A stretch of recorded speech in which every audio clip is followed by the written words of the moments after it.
Never ever in my life have I had an injury. Went for a run and there was about an 8-metre stretch of ice and I thought, don't need to put my ice spikes on, I'll be absolutely fine. And I went down like a sack of spuds. Third week we were here, felt my hamstring was feeling a bit uncomfortable. So I went to stop to see a physio and the physio diagnosed me with hamstring tendinopathy. I got referred to see an osteo, did some manipulation around my pelvic area. The next morning I was completely unable to walk. Went over to Switzerland for an MRI urgently and I had a fracture in my pelvis. Little did I know that breaking my pelvis was the best thing that would ever happen to me.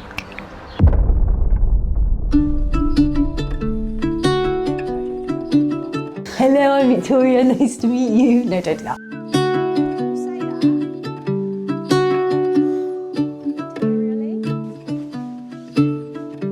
Start at the beginning. Which bit? You. Victoria. Basics, so now... 30. Now what? 1995, 3rd June, 9 p.m. 9 p.m? 9 p.m. On the dot? On the dot. You're a night owl? I'm not, I'm a real, no, I'm a skunk. What's one of those? Neither morning nor night. Where are you from? No, I'm from Bristol in the UK. Grew up in Bristol? Born and bred. I was so wild. I was born in Bristol. I went to school in Bristol. I tried to go to university in Bath. Which is 40 minutes away.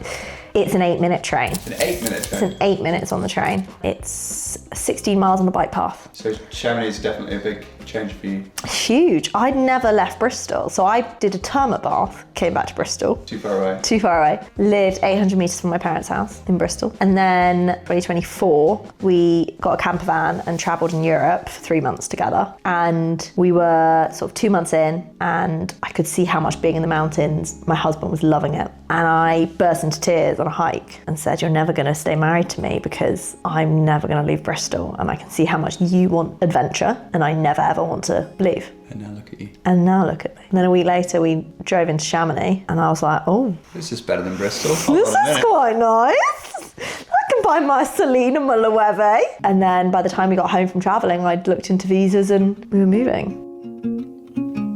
So this is a picture of me and my husband of one of the first rides we ever did. There's a few things in this photo that aren't obvious, but are quite funny. Firstly, I'm on an e-bike because I'm savagely hungover from our best mate's 30th the night before, where I had gone full nuclear and been taken home, but had agreed to this cycle. Triathlon Sean is on a TT bike and I'm on a beautiful e-bike. The second thing is my phone is over here and I'd left it on the wall. But you didn't know. You seem pretty happy at this point, though. You don't seem too affected. I didn't know, no. And then we found out. I was really quite sad. I had to go back. We're going to be here soon, Mallorca. Will you be on an e-bike? Wish. No. Let's record a track. When the light turns red, sing a song. Da-la-la-da-da-da-da.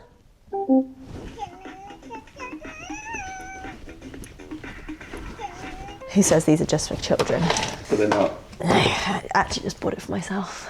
What's your training time today? Today, we have got 5-minute torque reps. I don't know what that is. So it's low cadence, high-ish watts, focusing on how much power you can put out. So it's on a climb, staying seated. How would I describe it? So imagine your feet are super glued and you're trying to get your feet through super glue for 5 minutes. That's basically what it is. I would do it on the turbo today on a weather like this, but as we've discussed.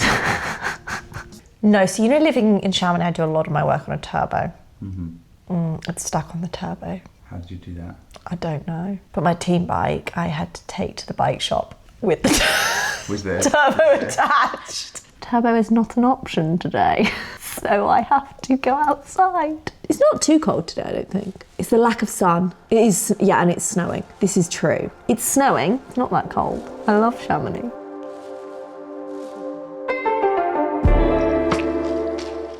When did you learn to bike? When did I learn to bike? Learn to bike or learn to race? Both.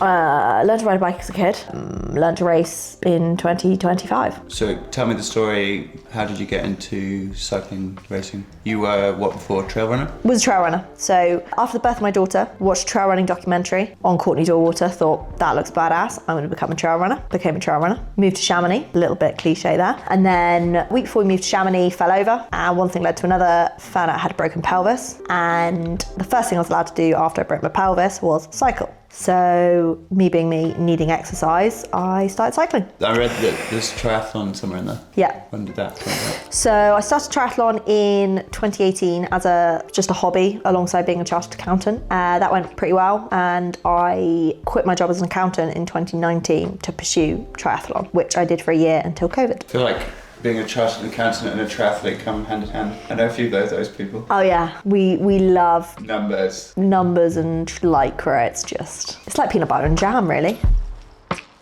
So this is my little cupboard of love, which is all of my little kiddie cereal. I've got my Crispies, I've got my Shreddies. This is a secret snack. No, this is just heaven. I've got my Weetabix. And then I've got the piece de resistance, which I was never allowed to eat as a child. I just only first had them about a month ago. My life's changed. Is that what you're fueling on? That is what I fuel on. And the great thing is... I thought you'd have a slightly stricter nutrition regime. Nah, carbohydrates. So apparently there's 10 servings in this. No, 11 servings in this pot. There's 2.5 servings in this. It's 2.5 breakfasts. I'm not even sorry. They're great.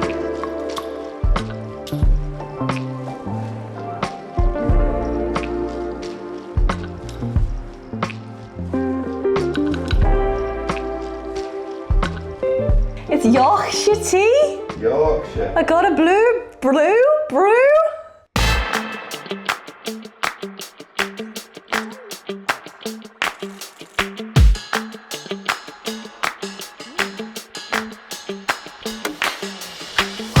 People stop getting pregnant.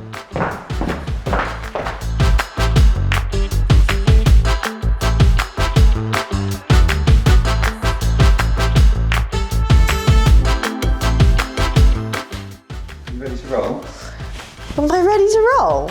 We're born ready. It's like asking if I like chocolate. Silly question.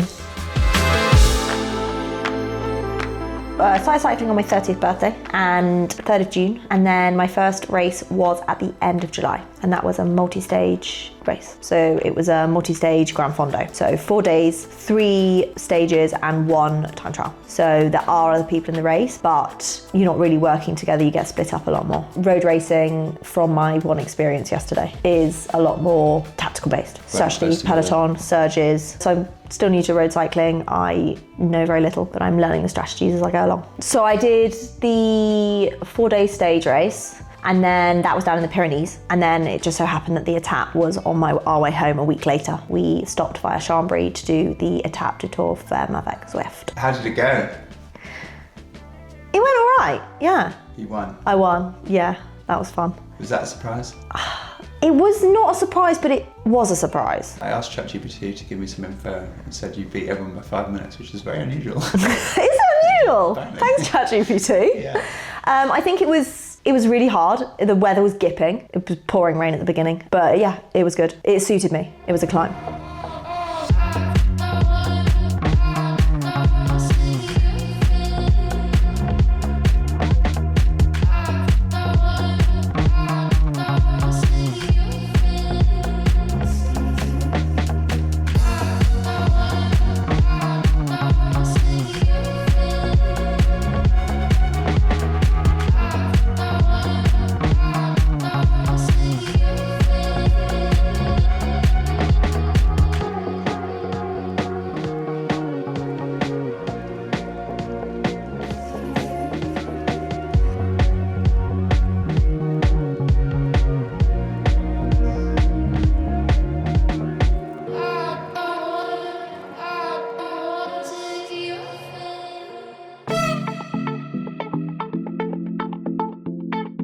Strained husbands. It's not open. Easter was on Sunday.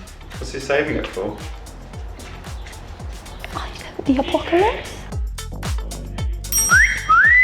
Quiet on set, please. Quite on set, sorry. Have I just walked in on an interview? Ah. This is the DK's good stuff. Are you doing influencing? That's what Nikki's asked. Are you doing influencing? That's what this, I think that's, Who are you influencing exactly? I think that's the verb, to influence. So what can you expect from this channel? This isn't going to be a highlights reel. It'll be the data, the journey, the decisions, and everything in the messy middle. On the, I don't know what day it is, at the end of May, this month, I am targeting the Mallorca 312. That is 312 kilometers around the island of Mallorca, 4,600 meters of elevation in under 9 hours, 49 minutes and 15 seconds. All in the name of love for sport. So if you want to join me on the journey, click the subscribe button below and who knows where we'll end up together. And then after that, you thought, oh, maybe I've got... After that, I thought I really enjoy cycling because it's just something different. And I think at the age of 30, I've not got a long time in cycling. I've got a long time to be a runner, and trail running will always be there. So I thought, let's throw my hat in the ring. Well, the reality is, at the age of 30, and with my nervousness, am I gonna have the bunch skills and learn the bunch skills required to get to the Tour de France? Because I have the numbers to get to the Tour de France, but I don't have the skills. I'm so far off on the skills. But content creation, that gives me a chance to do what I love, which is ride my bike at Grand Fondos and tell a story, take people on the journey. Because the things that I feel at the top of those mountains on those climbs, like the last 3 kilometers are my favorite. They hurt so much. And every time I'm like, 3 kilometers to go, I'm like, do it for Sean, my husband. Then at 2 kilometers to go, I'm like, 1 kilometer for Margot. And then the final kilometer is always for my dad. And it makes, like, those last 3 kilometers, I get excited to get to them, but I love them.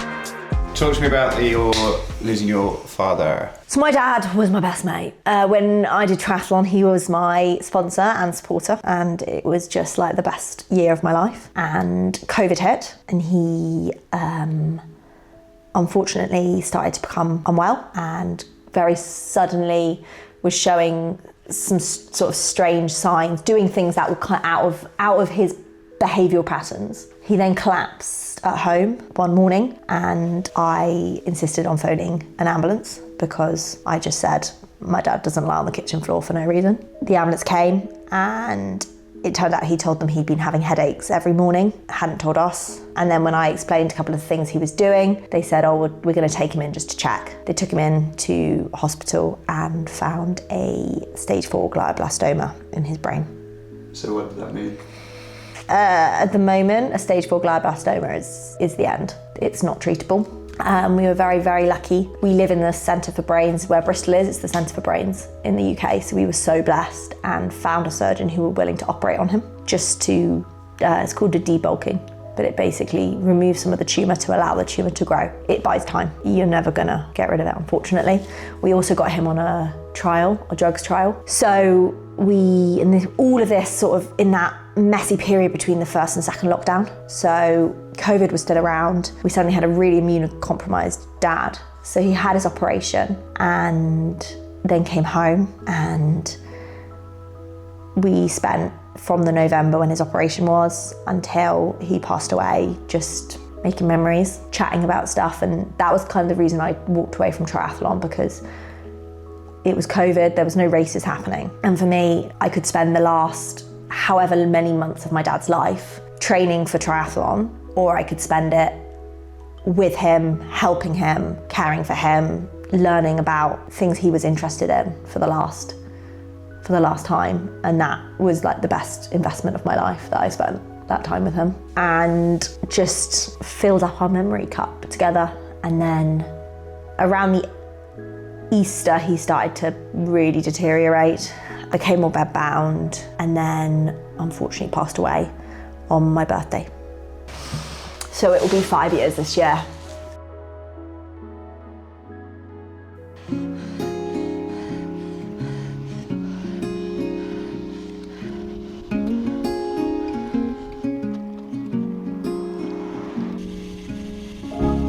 And so what did that mean for you afterwards?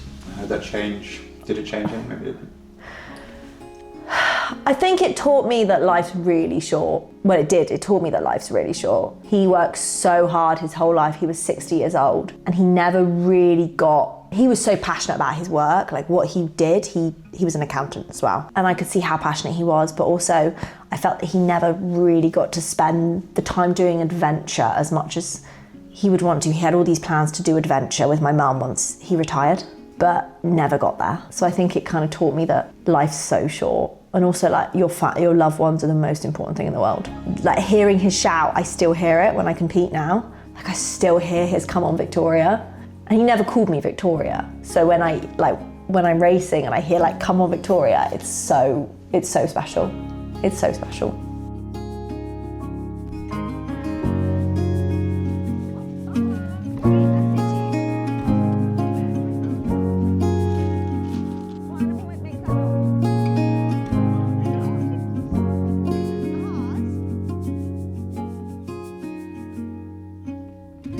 I think he'd be really proud. I think he'd be proud that I'm living my life now. Like I had a lot of mental health problems for a long time, from the age of 16 till about 24. So it was a huge, like the final portion of my life that he saw I was quite poorly for. I think he'd be so proud that I'm genuinely settled and truly happy, and like happy with the everyday.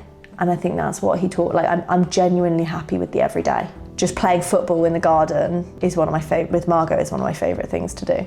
Yeah, I think he'd be really proud. He just wanted me to be happy. That was all he wanted in life. And like his like 3 sayings in life was, we're happy, grateful people. Our only job in life is to fill our children up with love, and our glass is never half full, it's always overflowing. And they were like his like, mantras. Whenever shit was going wrong, we were on holiday one time and our hotel room got robbed, and he's like, but we have to remember we're happy, grateful people. And he'd be like, what the fuck? Someone just robbed us? And he'd be like, we're fine. We're happy, grateful people. And I'm like, what? But it's true, because he was like always, stuff went wrong, but he always had a better perspective on it. And I think since he's died, I've become more like him. I used to be very highly strung. I probably am still quite highly strung. But like I'm very much more accepting of what will be. I don't want to fight with people. Perspective, I suppose. Perspective.